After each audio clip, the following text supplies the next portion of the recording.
Bonjour, nous sommes très heureux de vous retrouver à ce deuxième numéro de Dr Euro. Nous profitons pour souhaiter une bonne journée de la Journée internationale des droits de femmes à toutes les femmes du monde entier. Et aujourd'hui, nous aborderons un problème qui touche uniquement les femmes et qui touche environ 70 à 80% des femmes de par le monde entier, ce qui constitue un gêne pour bon nombre de femmes et dans leur vie professionnelle pour certaines et dans la vie sociale en général, constitue un frein, même si cela dure qu'une période d'un petit temps dans le mois à certaines femmes. Il s'agit de la dysménorrhée, de ce que nous appelons encore les règles douloureuses.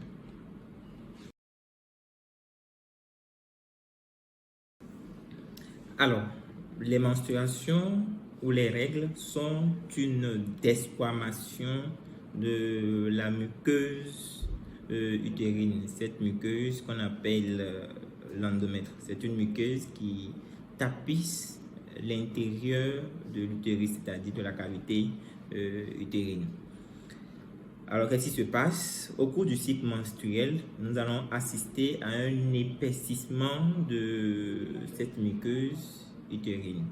Et à la fin du cycle, lorsqu'il n'y aura pas un début de grossesse, nous allons alors assister à une desquamation de cette muqueuse. C'est ce qui sort sous forme de sang, ce que les femmes observent au cours de la menstruation.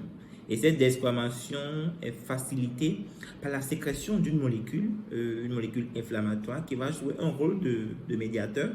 Et cette molécule inflammatoire est appelée prostaglandine. Donc cette prostaglandine sera à l'origine des contractions utérines pour pouvoir expulser cette muqueuse utérine qui s'est épaissie. Donc ces contractions utérines seront maintenant responsables de la dysménorrhée, c'est-à-dire des règles douloureuses.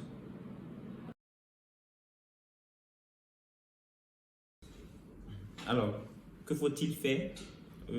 Plusieurs méthodes s'offrent à nous. La première méthode que je vais appeler les mesures hygiéno-diététiques, il s'agira d'abord de connaître son corps. Toute femme doit connaître son corps et savoir un peu les attitudes à adopter pour pouvoir limiter la douleur pendant cette période.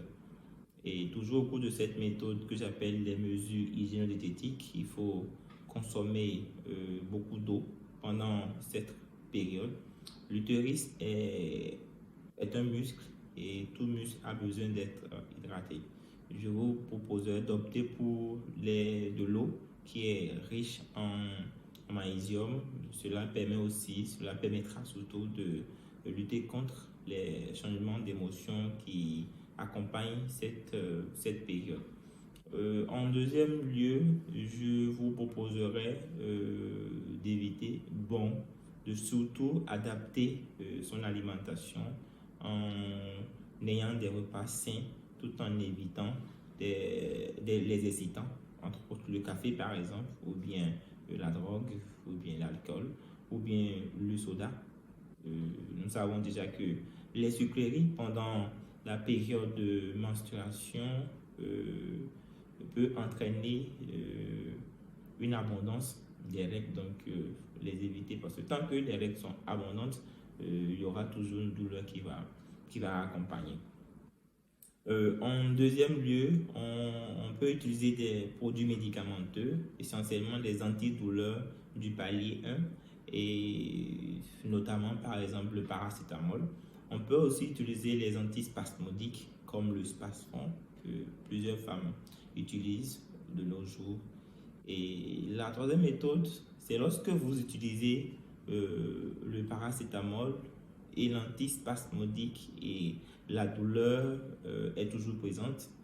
Il y a une autre classe de médicaments qu'on appelle les antiprostaglandines. N'oubliez pas que tout à l'heure nous parlions de la prostaglandine comme étant une médiatrice qui est à l'origine des contractions utérines et qui sont responsables de la douleur pendant la période de menstruation. Donc, On peut utiliser des antiprostaglandines, mais notons que ces produits nécessitent une prescription du médecin. Et du coup, si avec les simples antidouleurs comme le paracétamol, les antispasmodiques, si la douleur n'est pas contrôlée, le mieux c'est de consulter un médecin qui se chargera de vous prescrire ce médicament si nécessité y est.